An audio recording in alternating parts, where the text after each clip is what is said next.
He's Robin, the Boy Wonder. Recognized far and wide as part of the dynamic duo of Batman and Robin, he has appeared in multiple mediums of entertainment including the animated series, direct-to-DVD movies, video games, and the live-action television series.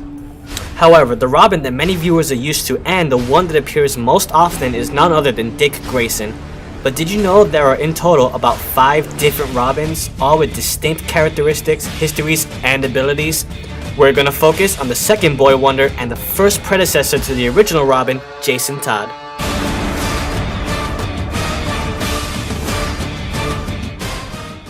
Jason Todd's family life differed greatly from Dick Grayson's and Bruce Wayne's. Jason Todd was exposed to a lot of domestic abuse from his parents, and on more than one occasion did his father have a few run-ins with the Batman. This self-destructive path would lead him straight to jail and straight to his death, leaving Jason alone in the house with his drug-addicted mother. Because of this, he would have to resort to many illegal actions such as stealing to support both himself and his mother. However, these actions proved futile when he found his mother dead on the bathroom floor, having overdosed from drugs. Jason continued to steal what he needed in order to survive. These strings of crimes and misdemeanors eventually led Jason to attempt to steal the tires off of none other than the Batmobile. Batman called him, but rather than scold or punish the boy, he instead decided to take Jason on as the second Robin, due to the void that Dick Grayson had left, and because of Jason's street smarts. However, it wasn't until 6 months of training later that Batman officially made Jason Todd his new sidekick, Robin. Jason was not an acrobat like the first Robin, nor was he as sincere or kind. Jason was filled with anger, and despite Batman's attempts to have Jason channel that anger, he was notoriously known to disobey orders and botch up missions for being too incredibly rash. On rare occasions, he would also resort to using guns, and for those of you who don't know, Batman highly disapproves of weaponry. Another example of Jason Todd's rash behavior was reflected in a surveillance mission that Batman had spent 3 months preparing for. Rather than sit quietly and watch as events unfolded, Jason Todd jumped the gun and attacked the thugs that they had been spying on, much to Batman's dismay. Jason Todd's irrational behavior and intense anger would again be tested when he would come to find that the man who killed his father in prison was none other than Harvey Dent, also known as Two-Face.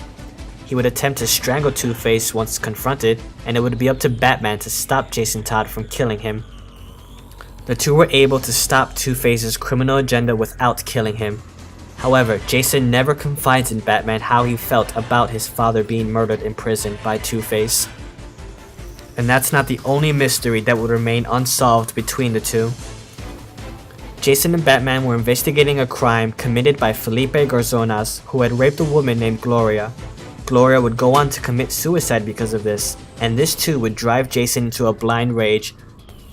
Jumping the gun and going off without Batman once again, Jason tracked down Felipe Garzonas and confronted him in his apartment.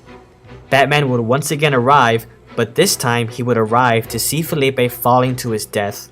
When asked if Felipe tripped or was pushed off the balcony of the building, Jason did not give a clear answer. These strings of disobedient tendencies and violent acts was countered with Batman's decision to temporarily fire Jason from being Robin. Once again driven into an angry rage, Jason left and went to visit his old neighborhood for comfort. Running into his old neighbor, he was presented with a box filled with his mother's old possessions. It did not take Jason long to figure out that the woman he thought was his mother was, in actuality, his stepmother.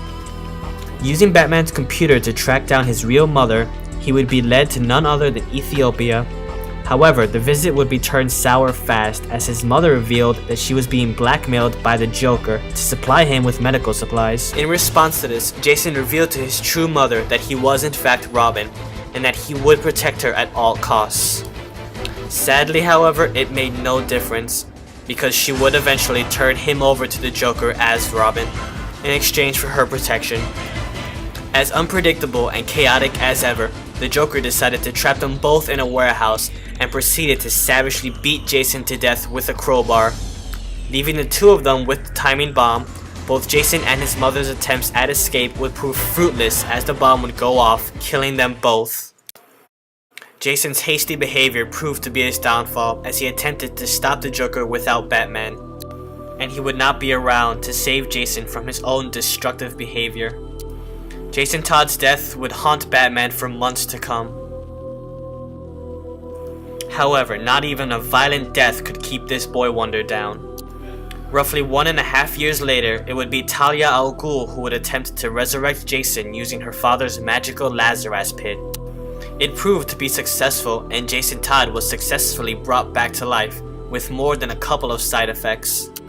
Whether due to his behavior or an adverse side effect to being brought back to life, Jason Todd became more vengeful and violent than ever. Spurred by Talia's suggestion to track down Batman and the Joker and extract his revenge, Jason Todd now donned the new alias Red Hood. He never forgave Batman for letting the Joker live after killing him, claiming that some criminals just need to die. He would eventually confront Batman and reveal that he was alive, a walking mistake of what Batman could not save. Red Hood would force Batman into a situation where he would have to kill the Joker. However, Batman stuck to his no-killing rule, and managed to stop the Joker without murdering him, as well as apprehend Red Hood.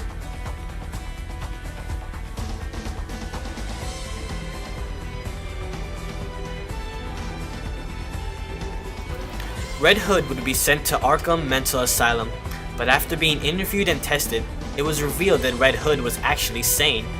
He was instead moved to Blackgate Prison, proving that his methods of killing criminals did not stem from a mental disorder, but rather he truly believed that to have justice in Gotham City, that criminals needed to die.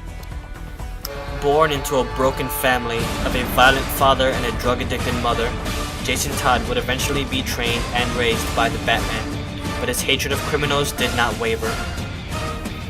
With the skills of both Batman and Talia al Ghul and the vengeful spirit of Jason Todd, Red Hood currently stands as one of the most deadliest villains in the Batman series.